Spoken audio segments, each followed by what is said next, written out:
Yup, that was the first Constitution of the United States. You're probably wondering how we ended up in this predicament. Let's rewind a bit. British and American soldiers had already been engaging in battles in the Revolutionary War since April of 1775. The United States declared its independence on July 4th, 1776. But in all that time, one important piece of the puzzle was missing: a plan for government for the new country.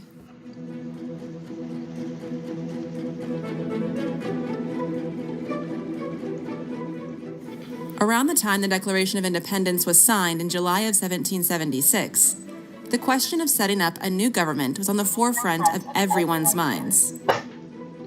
A committee of men led by John Dickinson was given the job of drafting a plan for government, which they did, but it took the Continental Congress over a year of debate, discussion, and gathering inspiration from Benjamin Franklin's early plan, called the Articles of Confederation and Perpetual Union, before settling on a plan which they called the Articles of Confederation.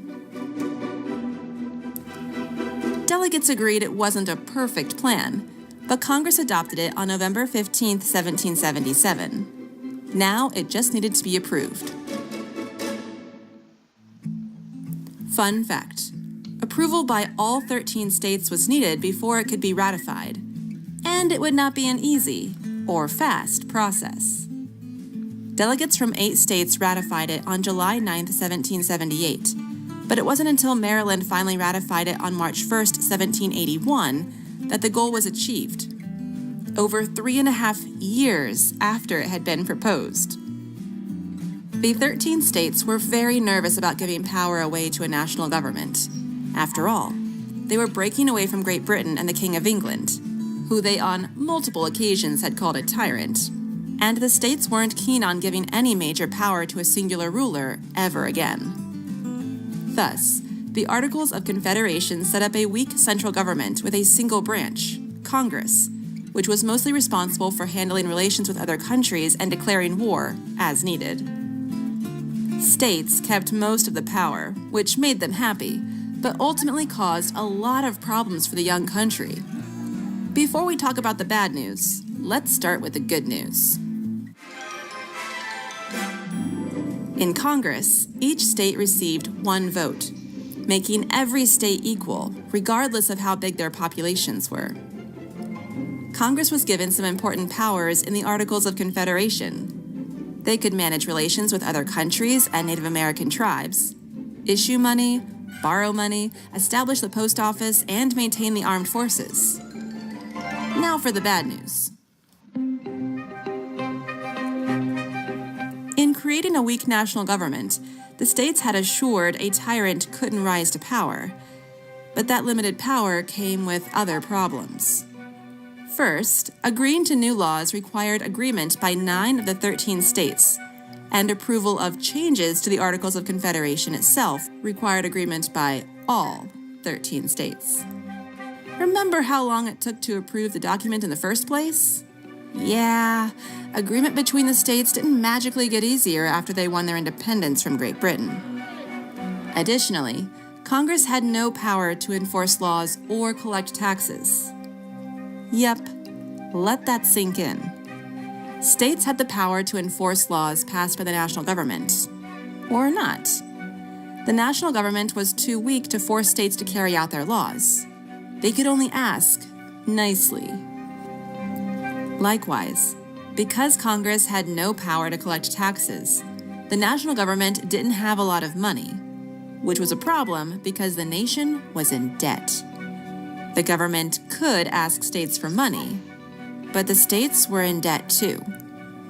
States did have the power to tax their citizens, and they did, sometimes too much. The powers given to the national government were so limited, it could do nothing to stop it. Enter Daniel Shays, our friend from the beginning of our story. In 1786 Massachusetts, a storm was brewing. Business owners began demanding payments for goods farmers had bought on credit, and the government began raising taxes at the same time. When farmers couldn't pay their debts, they were arrested or found their farms taken away by the government. Farmers grew angry, and one, Daniel Shays, led a rebellion that escalated on January 25, 1787. On that day, 1,200 farmers marched into Springfield, Massachusetts to seize an arsenal. After a small skirmish, 2 farmers died and 20 were wounded. While the rebellion was short-lived, it shocked the nation because it showed the weaknesses of the national government under the Articles of Confederation. Something had to change if the United States government was going to survive past its early years. In 1787, 12 of the 13 states sent delegates to forge a new document, the United States Constitution, the very framework of the United States government today. Hey everyone, thanks for watching. Don't forget to hit the subscribe button down below and the like button to show some love. I'll see you next time. In the meantime, keep pursuing history.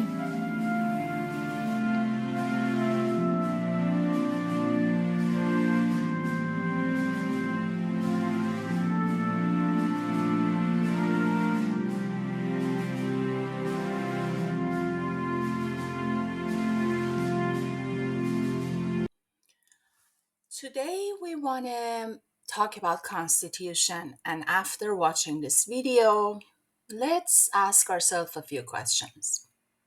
Let's think about a few rights that everyone has while they're in school, adults and students. What kind of rights do you think you have, which I have it too? So maybe we have the right to walk in the hallways unless it's limited for some reason, or we all have the right to eat our lunch, maybe not in a classroom, but we can drink water. That's the right we all have. So these are the laws that applies to both adults and students. And now let's think about some rights that only students have. Some rights that you have as a student that I don't have.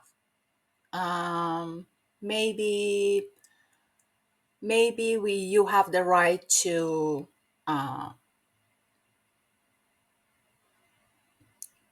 go to the consular. It's not that I don't have the right to go to consular, but there is no specific consulars for me or for the people who are working here. When you're overwhelmed, maybe you can talk to someone, maybe you can talk to a counselor. And those specific rights that you have with your counselor, I don't have them. And let's think about some better examples. Let's do it another way around. Some kind of rights that I might have that you don't have. And this is, I think, is easier. I have the right to use my cell phone, but you can't. You're supposed to have it on off unless it's an emergency. Or I have the right to, what other rights do I have? That's not fair, really. But these questions are the same questions that we ask ourselves when we are living in a society.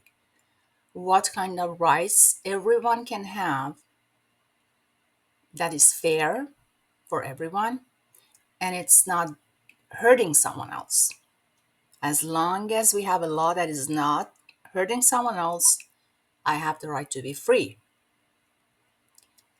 And we're gonna take a test. It's not a test, it's a little, you're gonna assess your knowledge, how much you already know about the Constitution, because it's really important. It's the highest law of the land. And we are living in the best country in the world.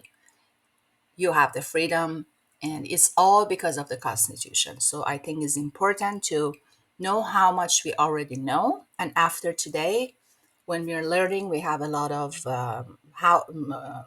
activities in a class. We have a new vocabulary to be introduced.